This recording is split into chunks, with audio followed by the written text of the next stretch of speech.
परम भक्ति मता माता मीराबाई की धन्य है मीराबाई। हम लोग जाम में मस्त, साधु लोग राम में मस्त, और जो जाम में है वो काम में है।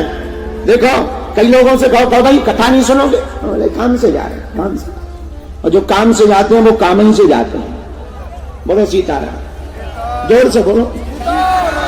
तो भगवान श्री कृष्ण नंदन नंदन यशोदानंदन का देवकी वसुदेव के कारागृह के समक्ष प्रादुर्भाव हुआ, प्रकट। बंधन में देवकी वसुदेव, बंधन में, लेकिन बंधन में भी इन्होंने परमात्मा का बंधन नहीं छोड़ा। परमात्मा का बंधन नहीं छोड़ा तो परमात्मा चतुर्भुज रूप में कारागृह में ही प्रकट हो गए। प्रकट हुए तो ठीक है, बात पूरी बतलाई हमको जाकर के गोकुल में जाकर रख दो। गोकुल से एक कन्या ले आना। अब वो कन्या कौन है? आहा, देवकी वसुदेव के घर भगवान नंद नंदन के रूप में शक्तिमान भगवान प्रकट भये। लेकिन भगवान शक्तिमान के पहले शक्ति का प्रकट होना आवश्यक है। एक रूप में श्री राधा जी प्रकट हो गई कीर्ति बरसाने में, और दूसरे रूप में यशोदा मैया के गर्भ से परम भगवती माता योग माया प्रकट हो गई। उन्हीं योग माया को लेकर के वसुदेव जी आए, राजा कंस को दे दिया। कन्या हुई है, बेटा नहीं हुआ।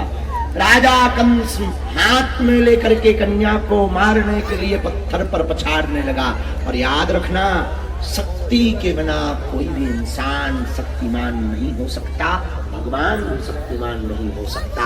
शक्ति होती है, भगवती हाथ से छूट गई, आकाश मंडल में पहुंच गई और अष्टभुजा रूप लेकर के योग माया माता पराम्बा दुर्गा रूप में प्रकट हो गई। हे राजा कंस, तुम हमें क्या मारते हो? तुम्हारा तो मारने वाला पहले ही ब्रज में अवतार ले चुका है। और यही अष्टभुजा रूपी योग माया की चर्चा आज हमने कथा में की। एक भगवती दुर्गा का नाम योग माया भी है, जो भगवान श्री कृष्ण की बहन है। और जो योग माया की उपासना करता है उसका काल भी बाल बांका नहीं कर पाता है। बोलो जय सिया राम।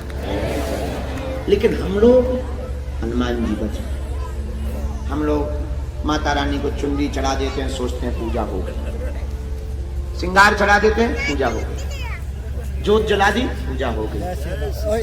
चुनरी चढ़ाने और श्रृंगार चढ़ाने से माता रानी की पूजा नहीं होती। प्रिय साधक को अपने दिल और मन को भी भगवती के चरणों में चढ़ा देना चाहिए।